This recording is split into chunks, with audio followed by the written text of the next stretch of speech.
Just ahead on CTV News, Governor Moore announces a multi-million-dollar housing project along the Blue Line corridor. We are bringing more than 300 new homes to Capitol Heights.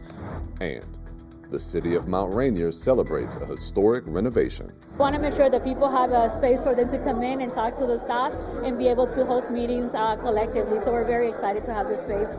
Plus, Metro is rolling into the new year with some major changes. I'm Anaya Falcon. Coming up, I'll share how these shifts could affect your daily commute.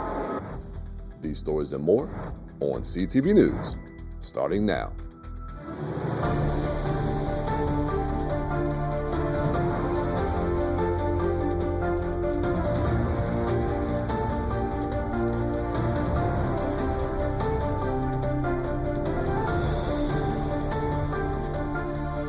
Good evening. This is CTV News for Wednesday, January 7th. I'm Jonathan Hunter. And I'm Michaela Newton. Thanks so much for joining us.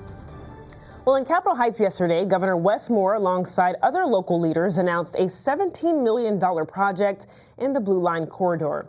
The project, in partnership with Metro, will address the demand for housing by building more than 300 new homes in Capitol Heights, right near the Capitol Heights Metro station, along with 10,000 square feet of retail space. We are bringing 10,000 square feet of retail, places to buy groceries, places to grab a coffee, places to gather with your neighbors, places to be a neighborhood. This is what transit-oriented development looks like. This is why it is so important, because this is not just about transit, it's not just about housing, it's about community. Governor Moore also announced housing policies, including the Maryland Transit Housing Opportunity Act, among a list of other policies as his legislative priorities for the upcoming session. And we are now 1 week away from Maryland's 2026 legislative session, and one delegate has announced that she isn't running for re-election.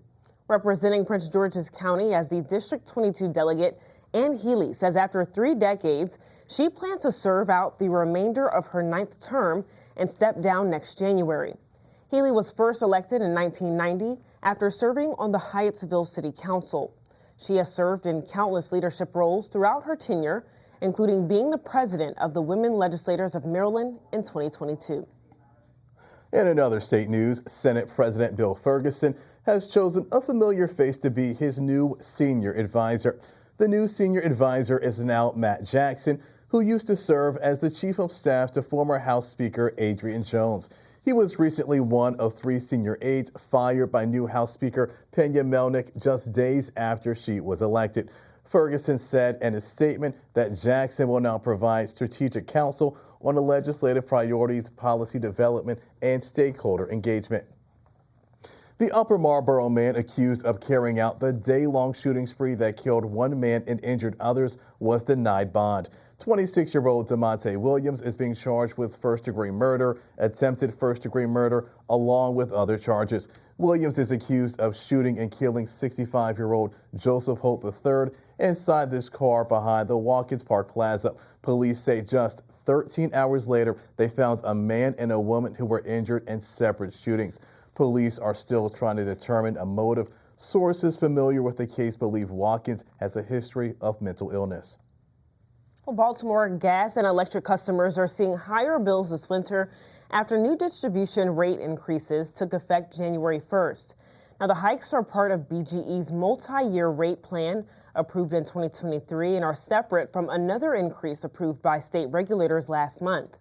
BGE says the average electric bill will rise just over $1 a month, while natural gas bills will increase about $2.65. And if you've noticed an increase in your water bill lately, you're not alone. According to projections by WSSC, the average household's water and sewer bill rose by $25.60 a quarter last year in Prince George's County. Bills could see an increase again this summer. And WSSC water representatives said the increases are based on the rising cost of chemicals, heat, light, and power, a wastewater treatment facility, and health insurance. Now, some ways to lower your water bill include repairing leaky faucets, turning off the faucet while shaving or brushing your teeth, and running the dishwasher only when it's full. The IRS is weeks away from the start of a busy tax season, but senators warn this year could be challenging. Lawmakers are concerned the agency may not be prepared for the upcoming tax season due to their staffing situation. This means many people may experience delays in filing their tax returns and receiving their refunds. Several IRS members were laid off early last year due to the Trump administration. Officials believe the staffing cuts also make it more difficult for the agency to detect fraud. For air travelers that don't have a real ID, listen up. Getting to your gate just might cost you more. That's right, and CTV's Katara Jones is standing by with everything you need to know about the new rollout from TSA. TSA just announced that travelers who come to the airport without an acceptable form of ID, like the Real ID, will get hit with a $45 fine beginning February 1st. Now, the payment will cover the cost of the use of TSA's Confirm ID, which is an alternative way to verify a traveler's identity at security checkpoints. Officials say the fee, which can be paid in person or online, will last for a 10-day travel period. Now, to avoid this additional cost, TSA is urging Americans to get their Real ID. Now, some good news here in Maryland is that 99% of state residents are Real ID compliant. If you aren't, you can go to a Maryland NVA and get a Real ID. Now, if you don't want to get that type of identification, there are other acceptable forms of ID that you can present at the airport. Some of those include a U.S. passport, a state-issued EDL, or even a permanent resident card.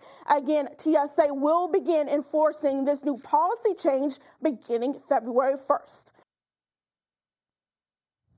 All right, again, Marylanders can get their Real ID through the state's Motor Vehicle Administration. Visit mva.maryland.gov.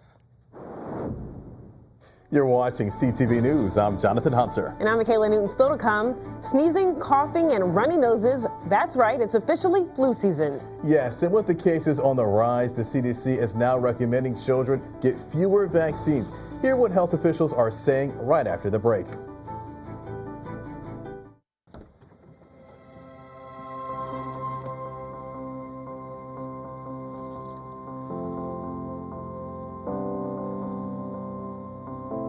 The impact of a meal goes well beyond feeding our bodies.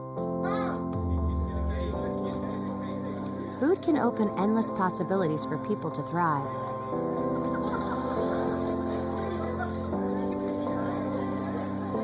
Because when people are fed,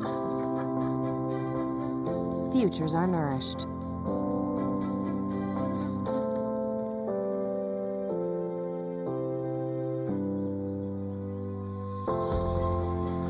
Everyone deserves to live a full life. And with your help, together we can end hunger. Join the movement at feedingamerica.org/actnow. All right, look at you taking the stairs. Who are you? We're your lungs. We are proud of you for quitting smoking, but you still may be at risk for lung cancer. A routine cancer scan can detect it early when it's more curable. Good to know. Well, I gotta go somewhere. So do we. Listen to your lungs. Get a routine screening that could save your life. Talk to your doctor and learn more at savedbythescan.org. Some people judge a book by its cover, and if you're not what people are looking for, you're kind of like a reject. School, it feels like everyone's staring at me and I'm just kind of not really a person. It just feels hard today. Nobody was listening to me. Try to understand me more, and I'll try to do the same. Listening is a form of love. Find ways to support your kids at sounditouttogether.org. Welcome back. If you haven't gotten your flu shot yet, listen up. Maryland health officials are warning of a flu surge as hospitalizations rise statewide. According to the Maryland Combined Respiratory Illness Dashboard, more than 1,900 people with lab-confirmed flu have been hospitalized since September. Last flu season, more than 8,000 Marylanders were hospitalized with lab-confirmed flu. And according to the CDC, so far, 5,000 people, including 9 children, have died from influenza. The CDC is recommending children get fewer vaccines, and this is coming at a time when we're also seeing a rise in measles, whooping cough, and tetanus among people who are not vaccinated. In the past, CDC officials recommended kids receive 18 vaccines, but now they are recommending 11. Since Robert F. Kennedy Jr. took over the Department of Health and Human Services, he has made major changes, including firing 17 members of the CDC's Vaccine Advisory Panel. But not all doctors agree with the vaccine recommendation. Some believe the move could undermine children's health. Meanwhile, under new federal guidelines, women will soon be able to test for cervical cancer at home. The FDA has approved a device named the Teal Wand, which works like a tampon, allowing women to collect their own sample and turn it over to a laboratory for testing. The wand will test for HPV, which is the preferred cervical cancer screening method for women ages 30 to 65. Insurance plans must cover the self-collection kit starting January 1st of 2027. And according to the CDC, about 4,000 women die each year from cervical cancer in the U.S., and about 13,000 new cases are diagnosed. Metro is rolling out major changes this year. Yeah, CTV's Anaya Falcon shares how this new shift will impact travelers. Metro is rolling into 2026, offering some new changes. Travelers were able to ring in the new year and celebrate the completion of construction on the Green Line between Georgia Ave Petworth and U Street that will be finished tonight. A Prince George's County resident says he's grateful for the progress. Overall, you're never going to get 100%, but I would put Metro right now at 85. To avoid the hassle of transferring, travelers will be able to take the Metro Yellow Line straight to Greenbelt. The Washington Metropolitan Area Transit Authority says these changes will make Metro stations safer, brighter, cleaner, and improve the reliability of train schedules. And Metro recently installed these new and high fare gates where people can conveniently pay by a card or by the tap of a phone. But some Prince George's County residents say these fare gates don't stop. Evasion. People can't afford to get across the gate. Now all of a sudden they're starting to have like Metro police to patrol, and it's kind of difficult for people. Angel McNeil says this issue is causing people who can't afford public transportation to hop over the gate. Another change that Metro recently implemented is offering travelers crisis intervention specialists trained in mental health awareness and de-escalation methods. But some Prince George's residents say the Metro drivers lack these skills, and the mental health resources only seem to be readily available at certain stations. I feel like they just hire based off qualifications, based off like resume-wise or anything, but I'm like, y'all actually got to do a deep background because, you know, y'all just hiring anybody and they have attitudes when they come to work, so and so, like leave that all at home. Since 2023, the Washington Metropolitan Area Transit Authority saw a surge in riders, and now they are trying to respond to their customers' cries. But many say the little change is overdue and inconsistent. Everything is long overdue. But, you know, with the economy the way it is and shortcomings and then the weather, you know, it's so many mitigating factors that we got to be patient because it could be a lot worse. Once they get comfortable with the new Metro stations and the new bus stops, it's still the same thing. It changes in the beginning, and then it goes right back being the same way. Like the bus schedules start going late, coming late, and also people start being late for their jobs. In Greenbelt, I'm Anaya Falcon, CTV News. And CTV reached out to WMATA for a response, but has yet to hear back. Greenbelt police need your help tracking down a suspect involved in a non-contact shooting. This incident happened on Monday around 6 p.m. on Greenbelt Road. As of now, no injuries have been reported, and police describe the suspect as a man wearing dark jeans, a black coat, and a gray or white hoodie. Anyone with information is asked to contact 301-474-7200. Money, a sports car, and seafood. According to court documents, those are the bribes a Prince George's County man took and is now being charged for in a federal conspiracy case. 60-year-old Lenny Miller Sr., a former General Services Administrative employee, is accused of getting the bribes from construction companies in exchange for government contracts. The deals took place between 2018 and 2021. The principals of the construction companies have already pled guilty to the bribery charges and are set to be sentenced in August. The county's Democratic Central Committee has now voted to fill 3 vacant seats before the start of the new session. In a unanimous vote on Monday, Derek Colley was picked for the District 24 seat. He previously served as a deputy director in the county's Department of the Environment.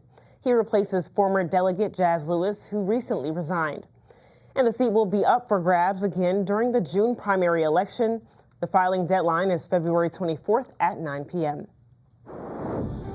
And still to come on CTV News, a new year means new opportunity to make a difference in an animal's life. Stay tuned to see our latest Pet of the Week segment. Back in a moment.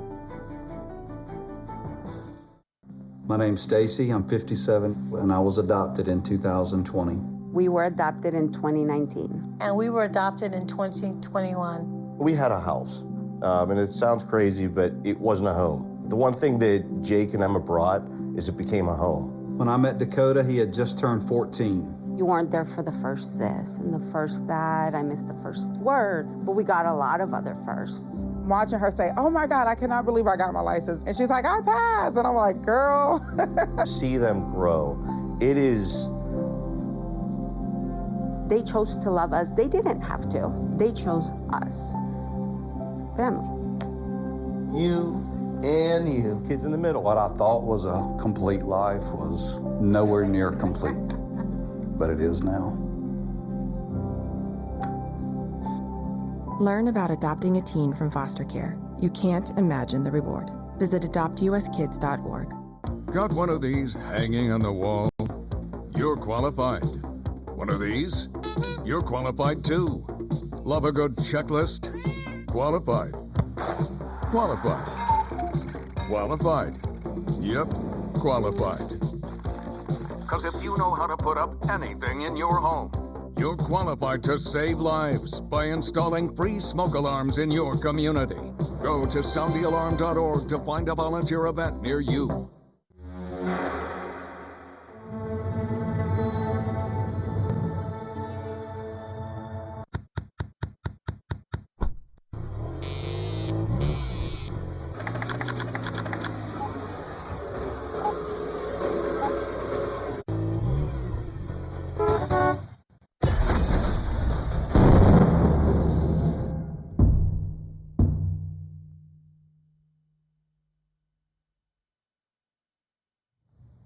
If you live in Montgomery County, a big change is coming to your local library.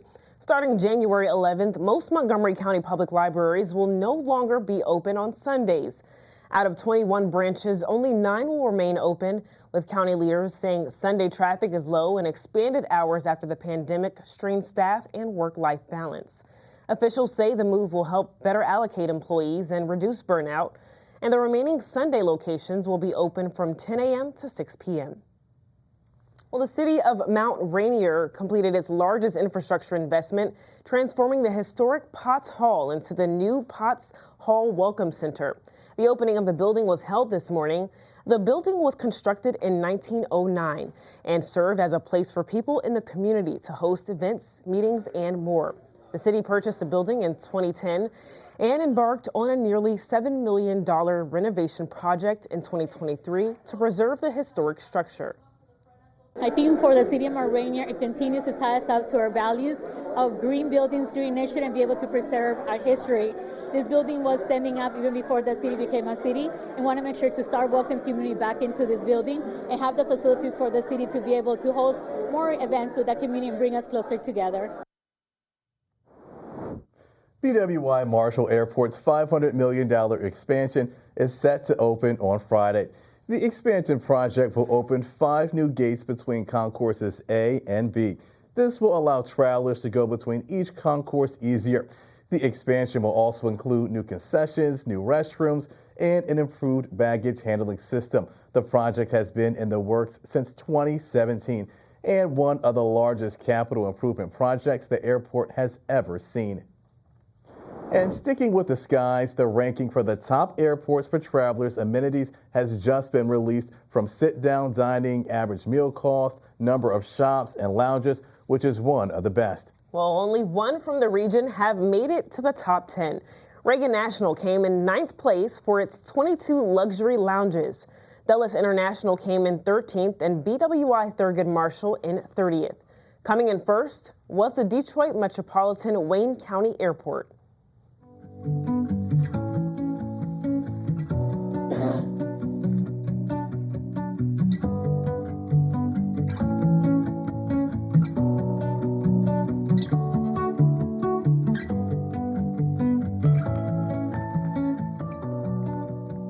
It's a brand new year, so why not start it off on the right paw?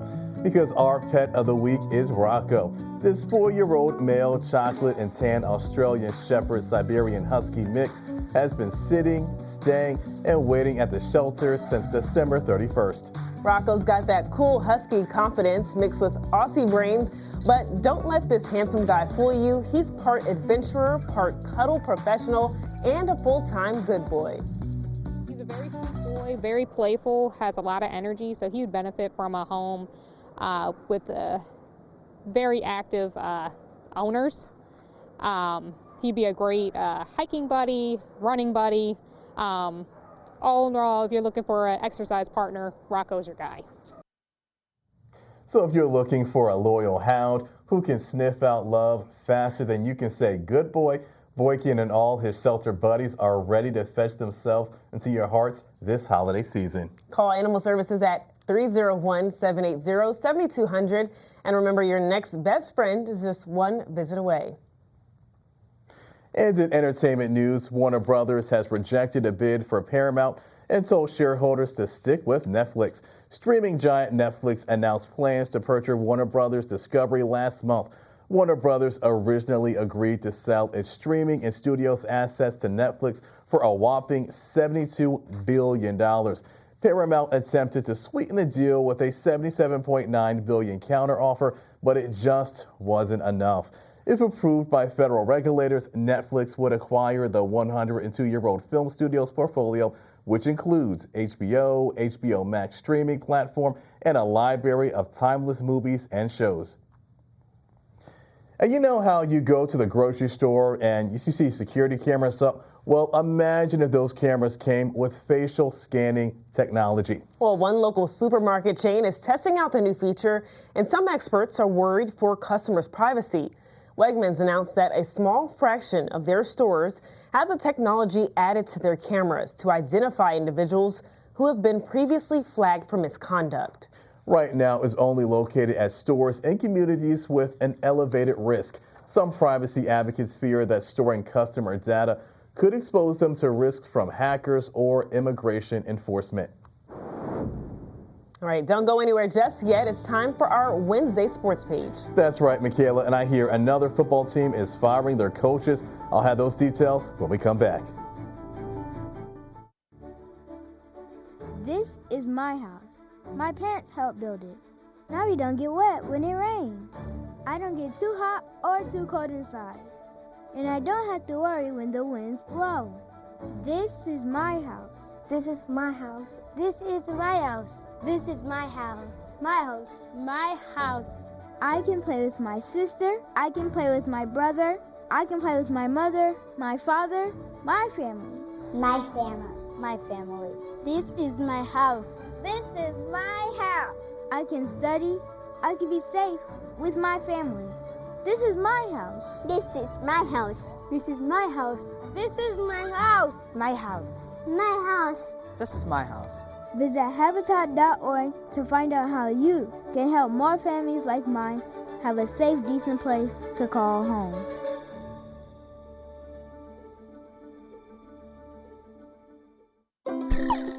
Wake up and clear the clutter. Send your old electronics packing. In Maryland, you can e-cycle through many manufacturers or through your county, and usually it's free. Visit mde.maryland.gov/e-cycling to find out how to recycle electronics in your county. mde.maryland.gov/e-cycling. Our individual voices are powerful, but not everything has a voice. Let us be a voice to the voiceless, the caretakers our home deserves. If there's one thing we've learned, it's that when we all come together, the sky is the limit. It's time to speak up for nature.